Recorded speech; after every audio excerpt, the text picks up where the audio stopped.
عرض کیا گیا کہ وہ ہستیاں جن کے سپرد کوئی عہدہ کوئی منصب اللہ نے نہیں کیا تھا، لیکن انہوں نے انبیاء والے کام کیے۔ ظاہر ہے کہ انبیاء کے آنے کے مقاصد یہی تھے کہ انسانیت کو عروج دیا جائے، ارتقا دیا جائے، انسانیت کو اللہ کی نافرمانی سے بچایا جائے، ان کو اللہ کا اطاعت گزار بنایا جائے، انہیں عبادت گزار بنایا جائے اور ان کو شیطان کے چنگل سے بچایا جائے۔ کل مقاصد انبیاء کے یہی تھے۔ 1,24,000 انبیاء اس کام کو کرتے ہوئے آ رہے تھے، انسانیت کو بچاتے ہوئے آ رہے تھے، لیکن جہاں کہیں بھی کام کرتے کرتے جب وہ یہ دیکھتے کہ اب یہ انسانیت، اب یہ قوم راہ راست پر نہیں آئے گی، تو آخر میں وہ اللہ سے یہی کہتے کہ ان کو برباد کر دے، ان پر عذاب لے آ۔ ظاہر ہے کہ اللہ انبیاء کی بساط دیکھتا تھا، انبیاء کی ہمت دیکھتا تھا، اور وہ اپنے ان ہادی اور رہنماؤں کی مدد کر کے ہمت بڑھاتا تھا۔ تھوڑا اور ٹھہرو، دیکھو، انتظار کرو، کچھ اور کوشش کرو، شاید راہ راست پر آ جائیں۔ لیکن ظاہر ہے کہ جب وہ یہ کہہ دیتے کہ اب بالکل گنجائش نہیں ہے، اس لیے عذاب لیا۔ یہی ہوا کہ آدم سے نوح تک ایک درس کا سلسلہ تھا، انسانیت کو سکھایا جا رہا تھا۔ نوح کے دور میں پہلی بار آسمانی شریعت نازل ہوئی۔ جب تک انسان میں ارتقا نہیں آ گیا، شریعت نازل نہیں ہوئی۔ پہلے شارع شریعت پہنچانے والے حضرت نوح تھے۔ اب ظاہر ہے کہ ذمہ داری بڑھ گئی تھی، انسان بھی بنانا تھا اور اب دین کا پابند بھی بنانا تھا شرع کے ذریعے سے۔ تو آپ ظاہر ہے کہ جب دوہری ذمہ داری انسان کو مل رہی تھی تو وہ پریشان بھی کر رہے تھے نبی کو، اس لیے بار بار حضرت نوح عاجز آ جاتے تھے، کہتے تھے اب یہ نہیں سدھریں گے، عذاب لے آؤ۔ تو اللہ کہتا ٹھہرو نوح، ایسا کرو، کچھ جنت کی گٹھلیاں بھیجی ہیں ہم نے کھجور کے درختوں کی، یہ درخت لگاؤ۔ جب یہ درخت بڑے ہو جائیں اور ان درختوں میں جب پھل آ جائیں تو اس وقت تک کا انتظار کرو، اگر یہ جب بھی نہ سدھرے تو ہم پھر عذاب لے آئیں گے۔ درختوں میں کھجور کا درخت سب سے دیر میں بڑھتا ہے، سارے درخت جلدی پھل دیتے ہیں، کھجور کا درخت برسوں میں پھل دیتا ہے، اس لیے اس کی گٹھلیاں بھیجی گئیں یہاں تک کہ وہ درخت پھل دینے لگے۔ حضرت نوح نے کہا اب عذاب لیا، اللہ نے کہا نہیں، اب اس کی گٹھلیاں بھی تو آزماؤ کہ زمین پر پہلی بار یہ درخت اگے ہیں، دیکھو اس کے پھل کیسے آتے ہیں، ایک بار اور درخت لگاؤ۔ زندگی گزر گئی درخت لگاتے لگاتے، یہاں تک کہ اللہ نے اپنے اس نبی کو 900 سال انتظار کروا دیا قوم کو سدھارنے میں۔ جب اتنے برس گزر گئے تب جا کے کہیں اللہ نے کہا ٹھہرو، 40 برس اور انتظار کرو۔ حضرت نوح نے پوچھا کیوں؟ کہا اس لیے کہ 40 برس اس بات کا انتظار کہ 40 برس میں کوئی شیرخوار بچہ روئے زمین پر موجود نہ رہے، یہاں تک کہ اللہ نے تمام عورتوں کو بانجھ بنا دیا تاکہ بچے نہ پیدا ہوں۔ اللہ کہتا ہے کہ جب تک ایک بھی شیرخوار بچہ روئے زمین پر رہے گا ہم عذاب نہیں لائیں گے۔ قیامت سے 40 برس پہلے انسانیت میں بچے پیدا ہونا بند ہو جائیں گے، تب جا کے اللہ قیامت لائے گا۔ اللہ کہتا ہے جو عذاب ہمارا رکتا ہے وہ شیرخوار بچوں سے رکتا ہے۔ اب سمجھ میں آیا حسین علی اصغر کو کیوں لائے تھے؟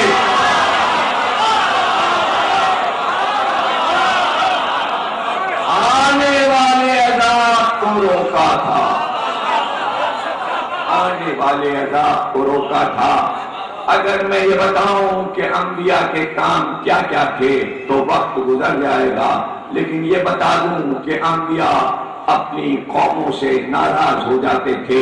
جناب صالح ناراض ہو گئے، نوح کی طرح جناب ہود ناراض ہو گئے، جناب ادریس ناراض ہو گئے، اور آخر میں ہاتھ اٹھا کر یہی کہا بس ان کے لیے عذاب لا۔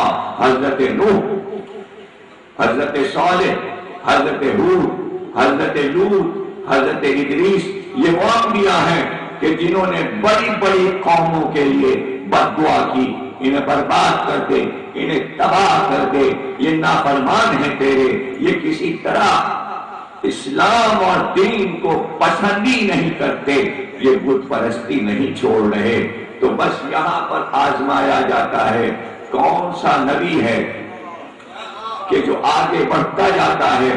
اس کے معنی ان کے صرف اتنے ہی کام تھے اور اس کے بعد قوموں کو برباد کر دینا تھا۔ کوئی ایسی قوم آئے کہ جس کو باقی رکھا جائے، اس کا کچھ حصہ تو باقی رہے اور بد دعا نہ کرنا پڑے، تو ختمی مرتبت پر آ کر انسانیت کا ارتقا ہوا، اور ختمی مرتبت نے اپنے اللہ سے کہلوا لیا کہ جب تک تمہارا نام روئے زمین پر گونجتا رہے گا اور تمہاری آل کا ایک فرد بھی روئے زمین پر رہے گا ہم عذاب نہیں لائیں گے۔ یہ آل محمد کا کرم ہے، یہ آل محمد کا کرم ہے کہ قوموں کو مست نہیں کیا گیا، زمین پر عذاب نہیں لایا گیا۔ اب منزل وہ آئی کہ دیکھیے آدم سے بات چلی تو وہ کام نوح کو کرنا تھا، نوح سے بات چلی تو وہ کام ابراہیم کو کرنا تھا، نوح سے بات چلی تو وہ کام اسحاق و اسماعیل کو کرنا تھا۔ اب ان دونوں سے بات چلی تو ان کی اولاد میں یعقوب، یوسف، داؤد و سلیمان، موسیٰ اور ہارون، یہاں تک کہ عیسیٰ کو یہ سارے کام کرنے ہیں۔ کاموں کا ایک سلسلہ ہے، ایک طرف قوم ہے، ایک طرف رہنما ہے، ایک طرف قوم ہے، ایک طرف رہنما ہے، اور بار بار نبی آ رہا ہے اور قوم کو سمجھا رہا ہے، یہاں تک کہ عیسیٰ کے بعد فترت کا دور آیا اور انسانیت کو کوئی نبی نہ ملا، لیکن 600 سال کے بعد ختمی مرتبت کا ظہور ہوا، اور اب اللہ نے کہا یہ پوری انسانیت تمہارے سپرد ہے۔ کچھ خطوں کو ہم نبی کو دیا کرتے تھے، لیکن اب تم پوری انسانیت کے لیے رحمت ہو۔ چونکہ رحمت کہہ دیا اس لیے اب عذاب کا سوال ہی نہیں تھا۔ نبی چلے گئے، کام باقی ہے، علی کو وہ کام کرنا ہے، علی نے کام کیا، علی چلے گئے، کام باقی ہے، حسن کو کام کرنا ہے، حسن چلے گئے، کام باقی ہے، حسین کو کام کرنا ہے۔ 61 ہجری عصر کے وقت حسین نے الوداع کہا، حسین چلے گئے، کام باقی ہے، اب کام کا بوجھ سید سجاد پر ہے، لیکن سید سجاد کو اس وقت تک کے لیے بچانا ہے جب تک کہ وہ مدینے آ کر اپنی امامت کا پرچار نہ شروع کر دیں اور مسند امامت کو سنبھال نہ لیں۔ اس وقت تک آدم سے شروع ہوئی ذمہ داری نوح اور ابراہیم سے ہوتی ہوئی، موسیٰ اور عیسیٰ سے ہوتی ہوئی، رسول اللہ تک ہوتی ہوئی، علی اور امام حسن ہوتی ہوئی، امام حسین تک جو ذمہ داری انسانیت کے لیے تھی وہ سارا بوجھ تنہا زینب کی۔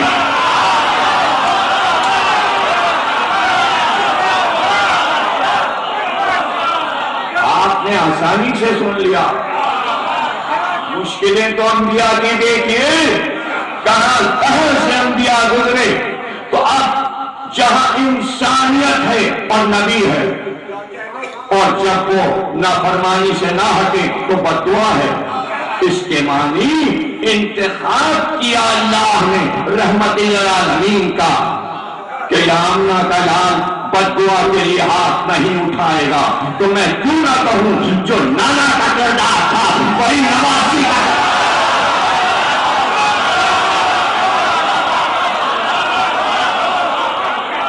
ارے توجہ کیجئے، مرد دیر لگاتا ہے ناراض ہونے میں، بددعا کرنے میں، عورت جلدی بددعا کرتی ہے، لیکن زینب کو وہ طاقت دی کہ زینب نے اپنا کردار 1,00,000 انبیاء سے ملا کر بتایا، دیکھو میرا ضبط، دیکھو میرا صبر، دیکھو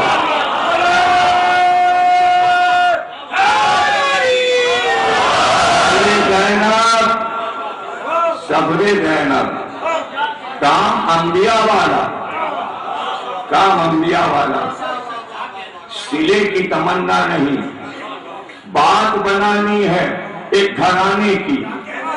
بیٹی وہ ہے جو سسرال جائے تو بیٹے کا نام نیچا نہ ہونے دے، نہیں سمجھے؟ ایسی بیٹیوں کی دنیا میں تعریف ہوتی ہے، ایسی بہنوں کی تعریف ہوتی ہے جو بھائی کی عزت کو کم نہ ہونے دیں۔ فاطمہ جناح کے سپرد کوئی عہدہ تھا، بھائی پاکستان کی بہن تھی تو بھائی کا نام نیچا نہ ہونے دیا، بچوں کے لیے مثال دی ہے۔ لیکن زینب کے سپرد وراثت محمد کی تھی، وراثت علی کی تھی، وراثت 2 بھائیوں کی تھی، وراثت فاطمہ زہرا کی تھی، اور ایک پنجتن پاک کے کام کو سنبھالا تھا، کسی کا نام بلندی ہی بلندی، وہ لفظ کیوں کہوں، وہ لفظ کیوں کہوں؟ تو اب زینب اس عزم و استقلال کے ساتھ آگے بڑھی، نہیں ہوں میں نبی، نہیں ہوں میں رسول، توجہ ہے نا، نہیں ہوں میں امام، لیکن نانا کی ذمہ داری تو میرے سپرد ہے، بابا کی ذمہ داری تو میرے سپرد ہے۔ بات تو اس کچے مکان کی ہے جو مدینے میں محمد نے بنوایا تھا اپنے لیے۔ توجہ کیجئے، وہ کچا مکان روئے زمین پر نہ رہے لیکن اس گھر کی بات تو رہ جائے۔ پتہ چلا وہ گھر اب تک زینب کی بات سے باقی ہے، دکھائی نہیں دیتا، شہروں میں ہے، ذہنوں میں ہے، ذہنوں میں ہے۔ اور پنجتن کی بات، پنجتن کے کام کے تسلسل کو آگے بڑھانا نہیں، پنجتن خود آدم سے لے کر عیسیٰ تک کا ارتقاء ہے، معاملہ گھٹ نہیں رہا، بڑھ رہا ہے۔ انسانیت کو اللہ کا سجدہ گزار بنا دیا گیا ہے۔ نہیں، ہر نبی، توجہ کیجئے گا، ہر نبی کے دور میں نبی جا رہا ہے دنیا سے، بت پرست موجود ہے، واحد محمد ہے جو بت پرستوں کا خاتمہ کر کے پھر دنیا سے جاتے ہیں، اور علی کو چھوڑ کے گئے کہ دیکھتے رہنا بت اس نے توڑے واپس نہ لانا۔ اب کس کی مجال ہے کہ نبی کے بعد عرب میں، عراق میں، شام میں، ایران میں کوئی بت بنا کے رکھ دے؟ علی جو ہے، علی جو ہے، تو پتہ چلا ابھی ذہن کروٹیں لے رہا ہے، ابھی کروٹیں لے رہا ہے۔ 60 برس گزر گئے ہیں، 60 برس گزر گئے ہیں، اس کے باوجود ابھی کیڑا بلا رہا ہے، اور کوئی یہ کہہ رہا ہے ہم نے بدر کے مقتولوں کا بدلہ لیا، تو بدر کے مقتول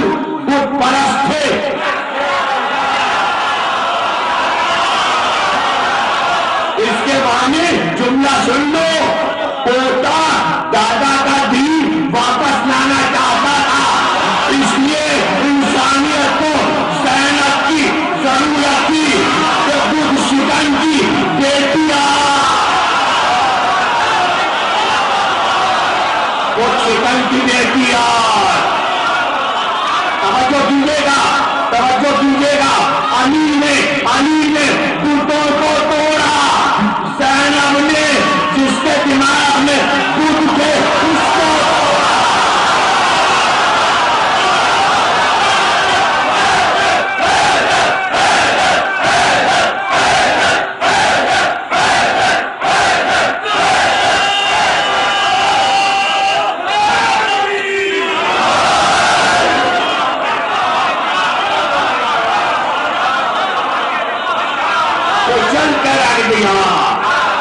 تاکہ آپ کسی کے ذہن میں بت نہ اگے. اگر کسی کے دماغ میں بت کا بیج ہے تو زینب نے پامال کیا اپنے خطبوں سے.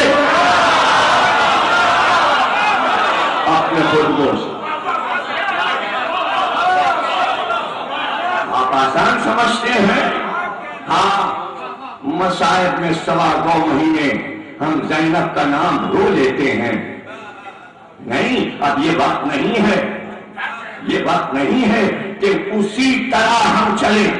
اب وقت ہے کہ پوری انسانیت کو بتاؤ زینب کا مقام کیا ہے.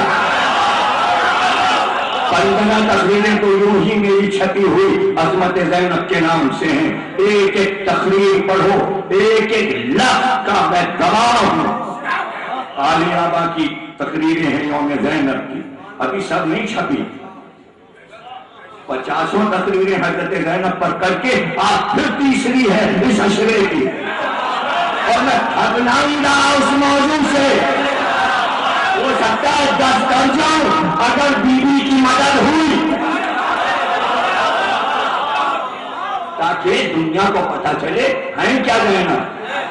بڑا ناز ہے دین پر کہ لوگ یہ سمجھ رہے ہیں کہ اسلام کا آدھا مذہب عورت کی وجہ سے زندہ ہے.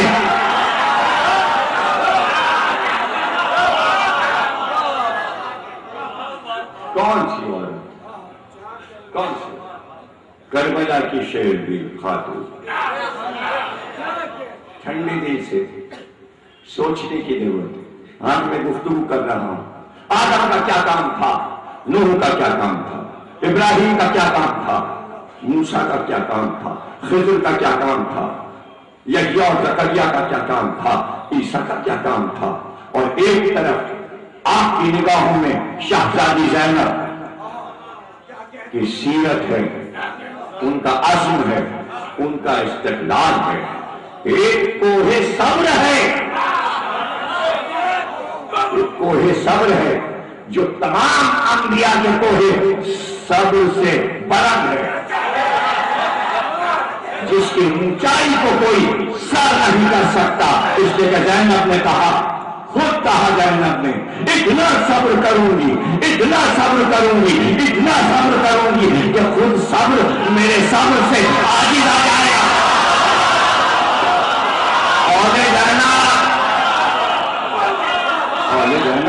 اتنا صبر کروں گی. تو پھر کیا اور ایک پہاڑ تعمیر کر دیا صبر کا، کوہ صبر، جس کی اونچائی آج انسانیت کسی طرح بھی پیمائش نہیں کر سکتی. کتنا صبر. لیکن آئیے دیکھیں، آدم سے جنت چھوٹی، بہت روئے تو کس بات پر روئے؟ ارے دنیا نے کہا کہ توبہ کا رونا تھا، توبہ کا رونا تھا. اور جسے توبہ کرنی ہو وہ آدم کی تقریر میں روئے. لیکن 2 وجہ سے جنت سے چھوٹے تو روئے، ترک اولا ہوا تو روئے. وجہ تو 2 ہی ہیں، ایک طرف جنت چھوٹنے کا غم، دوسری طرف ترک اولا یعنی اولا کو ترک کیا. تو اب پنجتن کے ذریعے ترک اولا معاف ہوا تو آنسو تھم گئے. پتہ چلا آدم جو پہلا نبی ہے جنت سے نکلے تو روئے. زینب نے حسین کا غم منوا کر کہا رو اور جنت واجب. وہ نکلتے ہیں یہاں رونے والا جاتا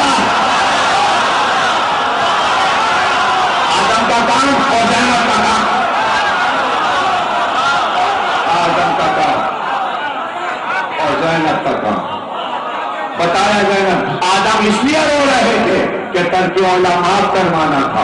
زینب اس لیے رو رہی تھی کہ عزم و استقلال کو انسانیت کے دل میں بڑھانا تھا. وہاں زور گھٹ رہا تھا اور رو رہے تھے. زینب رو رہی تھی اور زور بڑھ رہا تھا. انسانیت کا زور بڑھ رہا تھا. آدم کے دو بیٹے تھے، حابیل اور قابیل. دو بیٹوں میں ایک قاتل دوسرا مقتول. یہ کیسے بیٹے آدم نے پالے کہ قاتل ایک مقتول؟ زینب کے دو بیٹے.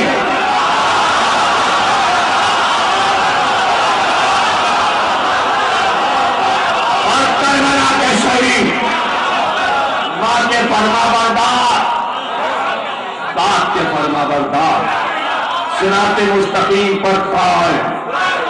مڑ کر آدم نے دیکھا ہوگا یہ میں ہوں، یہ علی کی بیٹی ہے، یہ میں ہوں، یہ نبی کی نواسی ہے، اور فوراً پکار کرتا ہوگا میری بیٹی زینب تجھ پر آدم کا سر. ذرا ٹھیک سے سنو، کس کی مدح ہے؟ کس کی مدح ہے؟ کس کی مدح ہے؟ کہا نوح نے کہا نہیں مانتے طوفان لے آ. اللہ نے کہا اچھا اب تمہیں کیسے بچائیں اور ایمانداروں کو کیسے بچائیں؟ ایک سفینہ بنا لو اور اس پہ بیٹھ جاؤ. سفینہ لے کر چلو، عذاب آئے. زینب نے نوح کی طرح عذاب نہیں مانگا لشکر یزید کے لیے، لیکن پروردگار سے کہا تو نے آل محمد کو سفینہ بنایا ہے، میں یہ سفینہ لے کر چلتی ہوں، یتیم بچوں اور بیواؤں کا سفینہ. وہ ڈگمگاتی کشتی نوح کی پانی کی لہروں پر کبھی تھمتی کبھی طوفان میں گھرتی. زینب سفینہ آل محمد لے کر کوفے سے شام اور شام سے مدینے پورے قافلے کو پہنچا دیا. کیا خشکی میں بھی تو سفینہ چلتا.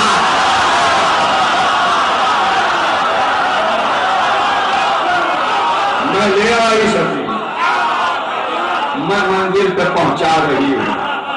سفینہ یہاں تک آ گیا، سفینہ یہاں تک آ گیا. ابراہیم تم کیا بنا رہے ہو؟ میں اللہ کا گھر بنا رہا ہوں. اس نے کہا ہے میرے لیے گھر بناؤ. کیا اس کے پاس گھر نہیں؟ نہیں، دوست ہوں میں تو چاہتا ہے اللہ میرے پڑوس میں آنا چاہتا ہے، دوست کے پڑوس میں آنا چاہتا ہے. یا یہ بھی گھر بنوایا ہے سب کے لیے کہ وہ گھومتے رہیں. تم دوست کو گھر ایک بناؤ، پہلو میں بناؤ. جب گھر بن گیا تو اللہ نے کہا اب میں کہاں آؤں؟ یہ مکان میں نے اپنے نام سے منسوب کیا، تم کو دے دیا، اب تمہارے اہل حرم اس میں رہیں. یہ گھر تمہارا ہو گیا. چار دیواری اٹھ گئی، بن گیا. لوگ آنے لگے، اس طرف آنے لگے. رخ پھر گیا انسانیت کا.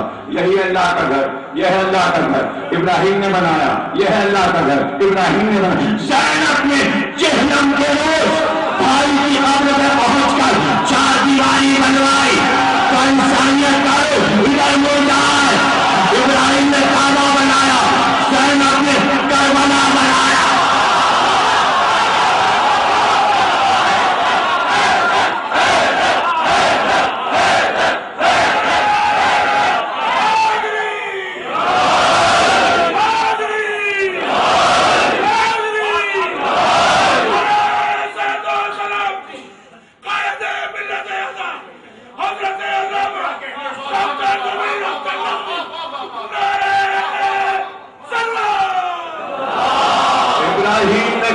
بنایا. زینب نے کربلا بنائی. گھبرانا نہ، کعبے کا حج کرنے والے کے لیے حدیث رسول ہے کہ حج کامل نہیں جب تک کربلا نہ جاؤ، لیکن جو کربلا جائے اس کے لیے شرط نہیں ہے کہ حج کا.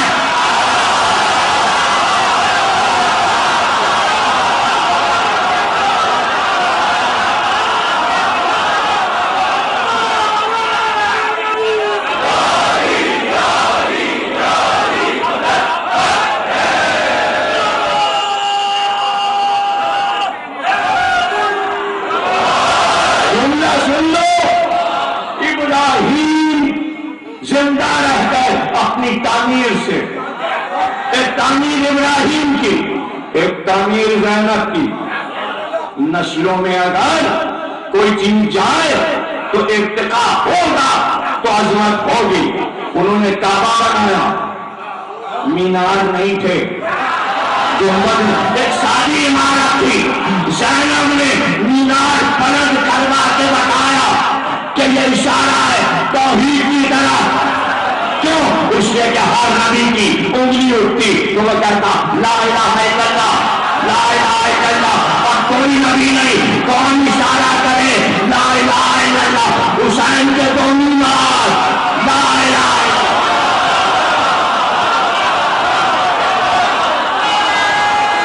اللہ۔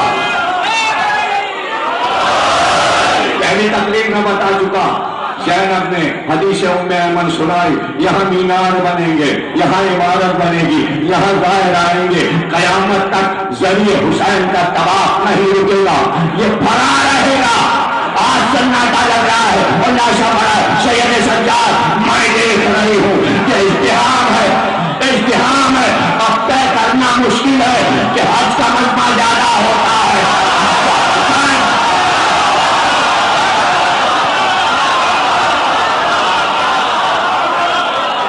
اس کو بچایا حسین نے، وہ بھی باقی رہے میری وجہ سے۔ جس نے بچایا اس کی محبت بھی نمایاں ہو۔ شاید اللہ نے کہا حسین تم نے میرے نام کو اونچا کیا، تم نے میرے نام کو باقی رکھا۔ ہر جگہ احسان احسان، اپنے پڑوس میں جیسے میرا کام چلے ویسے تمہارا کام چلے۔ اور بانی زینب دیکھا ابراہیم نے، میری بیٹی زینب تو نے تعمیر کیا ہے کربلا، ٹھیک ہے میں نے کعبہ تو بنایا، زینب میں کربلا نہ بنا سکا اس لیے کہ اسماعیل بچ گئے۔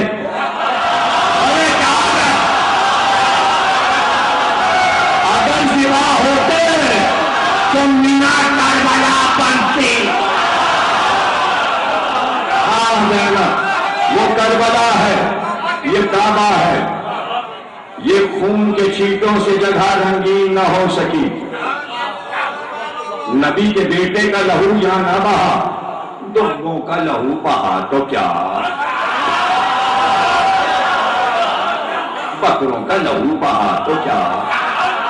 کہاں کربلا کہاں مکہ، یہاں بکروں کا خون، بھیڑوں کا خون، اونٹ کا خون، یہاں نبی کے بیٹے کا لہو یا نبی کے پوتوں کا خون۔ آپ کیا سمجھ رہے ہیں؟ دو بیٹے اللہ نے ابراہیم کو عطا کیے، ایک اسحاق ایک اسماعیل۔ مسلمان یہ کہتے ہیں کہ قرآن میں یہ حکم ملا تھا کہ اسماعیل کو ذبح کرو، عیسائی کہتے ہیں بائبل میں نہیں، اسحاق کے لیے حکم ملا تھا کہ اسحاق کو ذبح کرو۔ گویا ابراہیم کی قربانی جو نہیں ہوئی اس کے بعد دو قوموں کے بیچ مشکوک ہو گئی۔ مسلمان دعوے دار کہ اسماعیل ذبح کے لیے کہے گئے تھے، عیسائی کہتا ہے اسحاق کو کہا گیا تھا۔ توجہ ہے نا آپ کی، توجہ ہے نا آپ کی، لیکن نہ وہ ذبح ہوئے نہ یہ ذبح ہوئے۔ بیٹے دو تھے، قربان دونوں نہ ہوئے۔ زینب نے اپنے دونوں بیٹوں کو بھیجا کہ جاؤ ایک فخر اسماعیل بنے ایک فخر اسحاق بنے۔ اپنے وقت کی ابراہیم کی زینب، اپنے وقت کی ابراہیم کی زینب کہاں ہاں آپ نے کعبہ بنایا اور کعبہ بنا کر آپ نے یہ کہا کہ آؤ 7 بار سجدے ہوتے رہو، 7 بار سجدے ہوتے رہو۔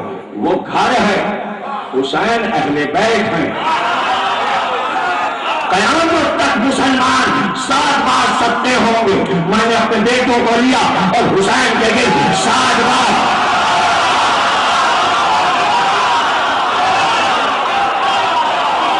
یہ فضل ہونا محمد کو مل گیا، فضل ہونا محمد کو مل گیا۔ ہم قبر میں طواف تو کر سکتے ہیں لیکن ہم یہ دعویٰ نہیں کر سکتے ہم نے حسین پر سے 7 طواف کیے ہیں۔ یہ فضل تو زینب کے بیٹوں کو مل گیا، یہ فضل زینب کے بیٹوں کو مل گیا۔ یہ سوال والے کون دوڑ رہی ہے بیوی؟ بچہ جو پیاسا ہے تو وہ دوڑ رہی ہے، ادھر جاتی ہے ادھر جاتی ہے، جب دوڑتی ہے تو اس کے کاندھے اچھلتے ہیں، دوڑتے ہیں۔ ایک بیوی دوڑ رہی ہے، اللہ نے حکم دیا جا حج پورا ہو گیا، اب دوڑو، صحیح کرو صفا اور مروہ کے درمیان، لیکن حکم دیا خبردار سیدھے سیدھے نہ دوڑنا۔ اب چاہے بوڑھا ہو، جوان ہو، بچہ ہو، دوڑے۔ مجھے ٹی وی پہ نظر آتا ہے اگر یہ نہیں کیا تو حج قبول ہی نہیں۔ تو کیا کاندھے اچھالنے سے کیا منظر اچھا لگتا ہے؟ اچھا لگتا ہے؟ کہاں ہم مسلمان ہمیں اچھا لگتا ہے، کافر کو نہیں اچھا لگتا، عیسائی کو یہ کیا ہے، یہ کیا ہے، یہ کیا ہے، صرف دوڑ ہے، یہ کیا ہے، یہ کیا ہے، یہ کیا ہے، یہ تو نہیں اچھا لگتا۔ پروردگار مائنس کر دیتا، صرف دوڑو، یہ نہ دوڑو، نہیں شبی بناؤ۔ جیسے حاجرہ نے اپنے کندھوں کے بل دوڑی کی، اجتماع کی مانتا ظاہر ہوتی ہے کہ اس بے قراری میں دوڑ رہی تھی کہ چادر سڑک رہی تھی، کبھی ادھر ٹانگا جاتا کبھی ادھر۔ تو جب محبت ہوتی ہے، ممتا ہوتی ہے، تو یہ نہیں دیکھا جاتا شبی صحیح بن رہی ہے کہ نہیں بن رہی ہے۔ زینب نے کہا ماتم ہوگا، اب مذاق کون کرتا ہے؟ زینب نے کیا تو شبی بناؤ، حاجرہ دوڑی تو شبی بناؤ، وہ بھی ماں یہ بھی ماں۔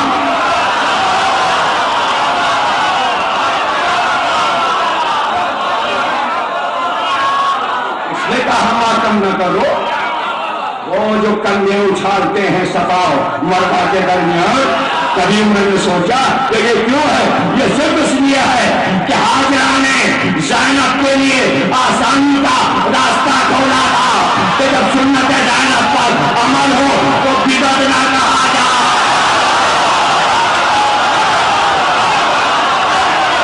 سلامت رہو۔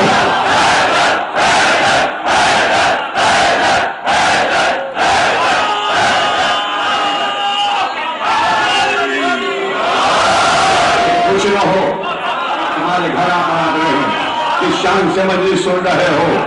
ابراہیم اور خضر زندہ ہیں، موسیٰ کو تعلیم دو، اتنا بڑا نبی موسیٰ جیسے نبی کو سکھانے کے لیے معمور ہوا۔ چلتے چلتے دیکھا کہ بارش میں دیوار گر رہی ہے، کھڑے ہو کے دیوار بنانے لگے۔ موسیٰ نے کہا یہ کیا کیا؟ گاؤں والوں نے کھانے کو نہیں دیا، آپ کھڑے ہو کے برستے ہوئے پانی میں دیوار اٹھا رہے ہیں۔ کہا میرا تمہارا ساتھ نہیں ہو سکتا، تم علم نہیں لینا چاہتے۔ اور جب پوچھا گیا کیوں کیا تھا ایسا، کہ نیچے یتیم بچوں کا خزانہ چھپا تھا، ماں باپ نے گاڑا تھا، ہم نے دیوار اٹھائی، اگر نہ اٹھاتے تو یتیموں کا خزانہ چھین لیا جاتا۔ تو خضر جیسا نبی یتیموں کی دولت کی حفاظت کرتا ہے، تو چند یتیموں کے لیے دیوار اٹھائی، زینب چند یتیموں کے لیے دیوار بن گئی۔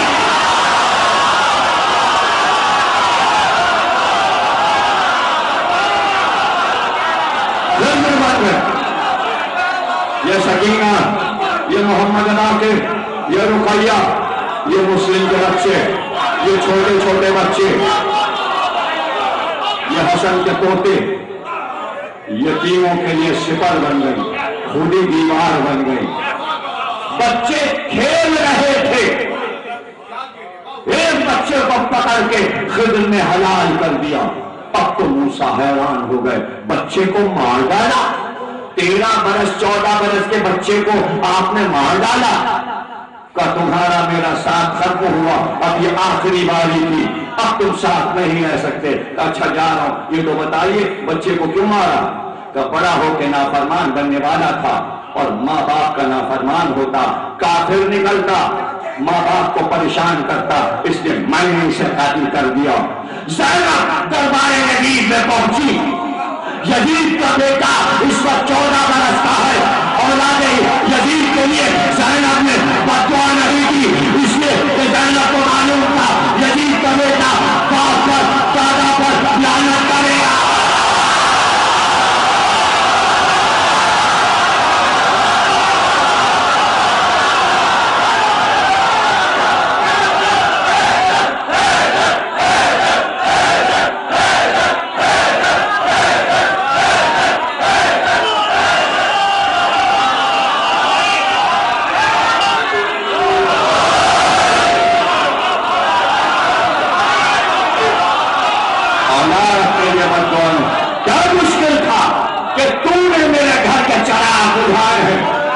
میرے بیٹے تیری وجہ سے مارے گئے، میں بد دعا دیتی ہوں تیری اولاد مر جائے، وہ قبول ہو جاتی۔ لیکن زینب نے صبر کر کے بتایا نہیں، یہ دوسرا رخ ہے۔ پھر نے اس کو مار ڈالا، میں زندہ رکھوں گی تاکہ باپ دادا پہ لعنت کر کے ایک نئی تاریخ بنا دے، نئی تاریخ بنا دے۔ اس گھر کو آگ لگ گئی، گھر کے چراغ سے، یزید کے گھر کا چراغ بنی امیہ کا محل جلانے لگا۔ خطبہ دے رہا تھا جب بنی امیہ کا قصر چل رہا تھا، اب کسی کو تباہ کرنے کی ضرورت نہیں، بیٹے نے خود اپنے باپ دادا کا محل مسمار کر دیا، نام و نشان مٹا دیا، کردار بتا دیا۔ اب کیا ضروری ہے کہ ہم بتائیں؟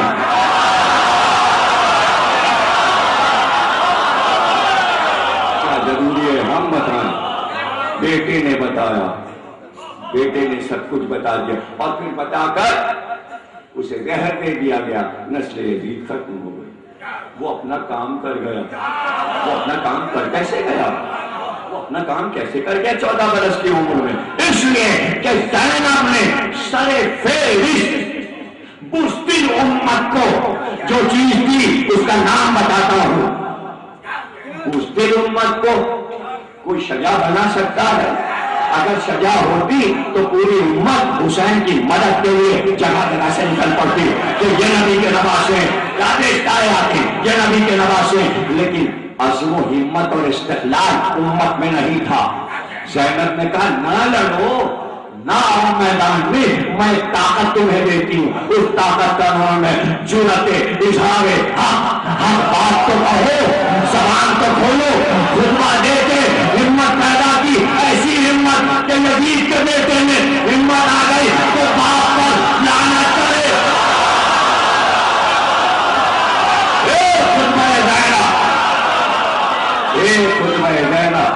ایک تقریر اسی پر ہوگی کہ حضرت زینب نے جرأت اظہار حق، ہمت اور جرأت کیسے پیدا کی، اور کہاں کہاں پھر لوگوں نے حق بولنا شروع کیا۔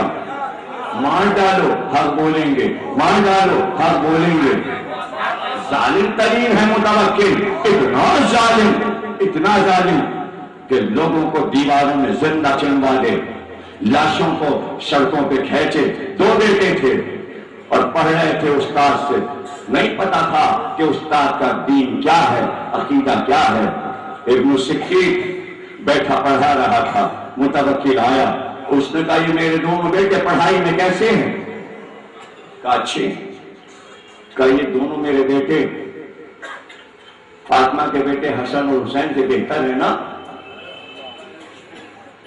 جرأت اظہار حق، آپ کو چھپائے ہوئے تھا لیکن اب جرأت پیدا ہوئی۔ وہ عطیہ زینب اٹھ کے سامنے آیا کہ کیا پکتا ہے، کیا کہتا ہے؟ بادشاہ وقت ہے اور یہ ملازم ہے، کیا کہتا ہے؟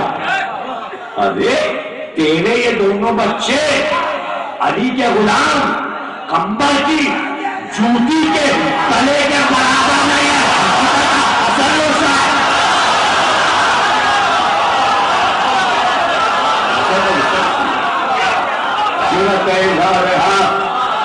یہی جرأت ہدار حق مختار میں تھی، یہی جرأت ہدار حق ابراہیم بن مالک اشتر میں تھی، یہی جرأت ہدار حق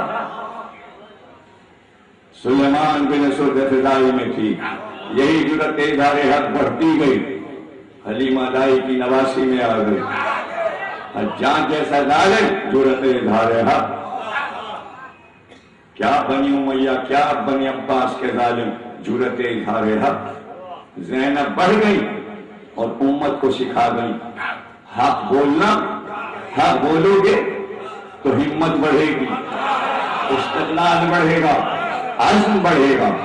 یہ خضر تھے جو پہنچ گئے سکندر سے پہلے آب حیات پینے کے لیے۔ سکندر کو نہ ملا آب حیات، خضر کو ملا اب تک زندہ۔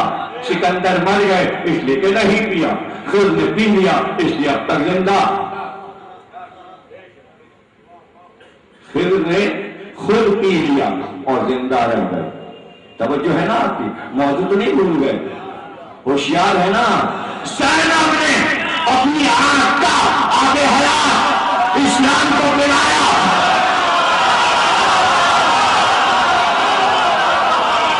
جیسے ہی زینب نے آنکھ کا آب حیات دین اسلام کو پلایا، دین اسلام کی خضر سے بڑھ گئی۔ خضر بولے کہ زینب تم پر خضر کا سلام، زینب تم پر خضر کا سلام۔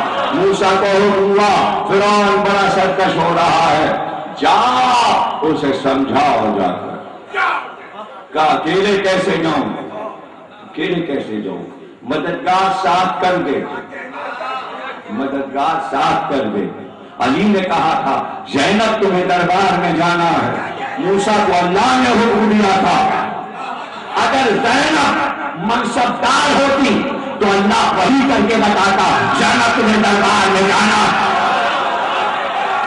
ارے کیا احتیاطیں ہیں، جب سی ڈی سنو گے تو پھر سے تقریر سمجھ میں آئے گی۔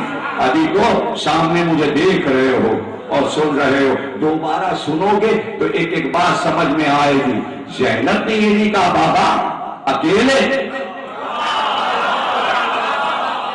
موسیٰ مرد تھے اور مددگار مانگا۔ تو اب جب موسیٰ گئے فرعون کے دربار میں تو ہارون کو بار بار دیکھ رہے تھے، طبیعت کو سنبھال رہے تھے بھائی کو دیکھ کر، لیکن زینب کے لیے مشکل یہ تھی کہ جو ساتھ تھا امام اس کو بچانا تھا۔ یعنی زینب حجت کی مددگار بنی ہوئی دربار میں اپنے لیے مدد نہیں مانگی، اپنے لیے مدد نہیں مانگی۔ یہ تھا استقلال، یہ تھا عزم کہ ظالم کے دربار میں چلی گئی۔ موسیٰ کو فرعون کو زیر کرنے کے لیے عصا پھینکنا پڑا، سانپوں کا جواب اژدہے سے دینا پڑا۔ بڑا جواب ہے نا، سانپوں کا جواب اژدہا، سانپ چھوٹا اژدہا بڑا۔ جب بڑا معجزہ آیا تو جادو کٹا، جادو جو سر چڑھ کے بولے، اژدہا فرعون کے سر پہ آ گیا۔ زینب دربار میں پہنچی، سرکش کے دربار میں اس نے کہا نہ کوئی وحی آئی نہ کوئی فرشتہ آیا۔ بنی ہاشم نے ملک و مال سے کھیل کھیلا تھا، حکومت کا کھیل تھا یہ، آج میں نے بدر کے مقتولوں کا بدلہ لے لیا۔ کاش وہ ہوتے تو خوش ہوتے کہ میں نے بدر کے اجداد کا بدلہ لے لیا۔ زینب نے کہا تو فخر کر رہا ہے ان کافروں پر، اور پھر یاد دلایا کہ جس کی دادی نے میرے جب حمزہ کا جگر چبایا، جگر چبایا، اے زنزانیہ کے بیٹے، بڑا فخر کر رہا ہے، بڑا فخر کر رہا ہے۔ بادل زینب کے گھر کی فتح تھی، وہ فتح پہ پانی پھیرنا چاہتا تھا۔ زینب نے خطبے سے وہ کام لیا جو موسیٰ نے اژدہے سے کہا۔ سر جھک گیا، سر جھک گیا، ہاں سجدے میں گر گئے۔ فرعون کے درباری اژدہے کو دیکھ کر زینب نے کہا اگر آج یزید کے دربار میں نے سجدہ کروا دیا تو علی کی بیٹی کو قیامت تک سجدہ ہوگا، اس لیے ترک اولا نہیں کیا، سجدہ تیرا ہے، بچا کر کہا لیکن یہ تو ہو کہ راہب اٹھے، ادھر سے یہودی اٹھے، ادھر سے کافر اٹھے اور کہا یزید یہ سر کس کا ہے؟ زینب نے یزید کے دربار میں بغاوت کروا دی، انقلاب برپا کر دیا، انقلاب برپا کر دیا۔ اب نپٹ لے باغیوں سے، نپٹ لے اپنے درباریوں سے، نپٹ لے۔ فرعون غرق ہو گیا نیل ندی میں، زینب نے اس فرعون کے لیے خبر دے دی زیادہ نہ کر، تیری زندگی کے دن گنتی کے رہ گئے۔ جب گنتی کے کہا جاتا ہے تو 3 انگلیوں کا اشارہ ہوتا ہے۔ زینب نے بتایا 3 برس سے زیادہ نہیں جیے گا۔ جو میعاد زینب نے مقرر کر دی تھی تو اللہ نے ملک الموت کی ڈیوٹی لگا دی، 3 سے زیادہ نہ ہو۔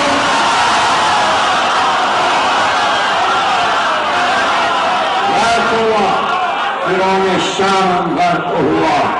موسیٰ مڑے، کہا زینب تم پر میرا سلام۔ ہارون نے کہا زینب تم پر میرا سلام۔ عیسیٰ صلیب پر چڑھے، اللہ نے کہا آؤ 4تھے آسمان پر آ جاؤ، ہم تمہیں صلہ دیتے ہیں، آؤ ہم تمہیں زندہ اٹھاتے ہیں۔ تو 4تھے آسمان تک عیسیٰ پہنچ گئے، 4تھے آسمان تک پہنچ گئے۔ 7ویں آسمان پر زینب کے ذکر کی مجلس ہوتی ہے۔ عیسیٰ 4تھے پہ رہ گئے، زینب کا ذکر 7ویں آسمان پہ پہنچا، اور اس مجلس کی شرکت کل بتا چکا امام مہدی اس مجلس میں شریک ہونے جائیں۔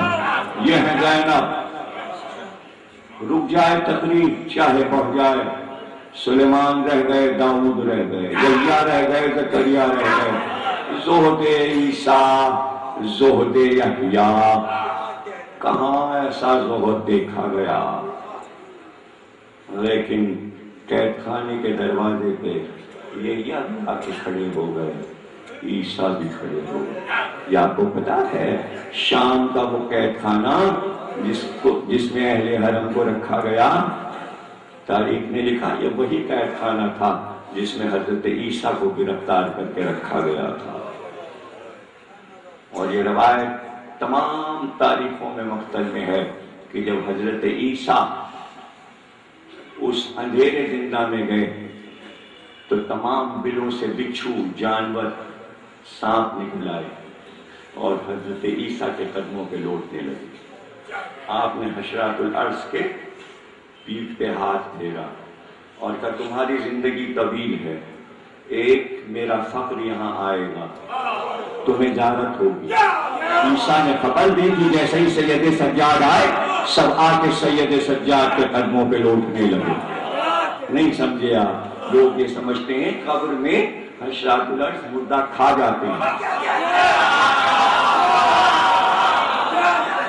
اس لیے انہیں مانو تاکہ تم بچ سکو۔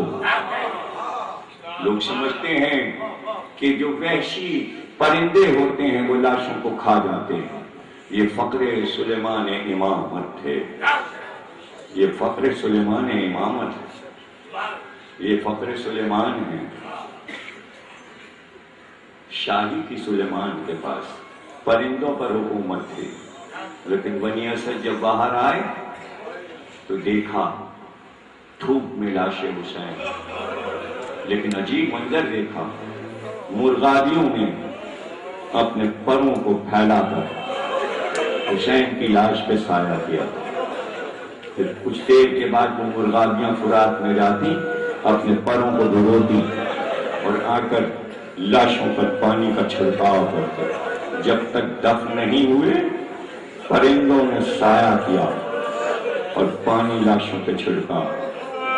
جب میں نے کہہ دیا فقر سلیمان تو اب یہ پوچھنے کی ضرورت نہیں ہے روایت کہاں ہے، اس لیے کہ پرندوں کے بھی امام ہیں، جیسے سلیمان پرندوں کے بھی نبی ہیں۔ ایک درخت پر بیٹھے ہوئے تھے کچھ کبوتر، ایک کبوتر آیا اور اس نے سارے کبوتروں سے کہا کچھ پتا ہے؟ یہ سامنے صحرا میں نبی کا نواسہ ذبح کر دیا گیا اور ہم یہیں بیٹھے رہ گئے۔ سارے کبوتر اڑے اور لاش حسین کے قریب آئے، جو لہو زمین پہ پھیلا تھا سارے کبوتروں نے اس خون میں لوٹنا شروع کیا۔ سفید کبوتر لال ہو گئے، سرخ ہو گئے اور یہ کہہ کر اڑے کہ ایک سمت تم جاؤ، ایک سمت ہم جائیں، ایک سمت تم ادھر جاؤ، ایک سمت تم ادھر جاؤ، کائنات میں خبر پھیلا دو حسین مارے گئے۔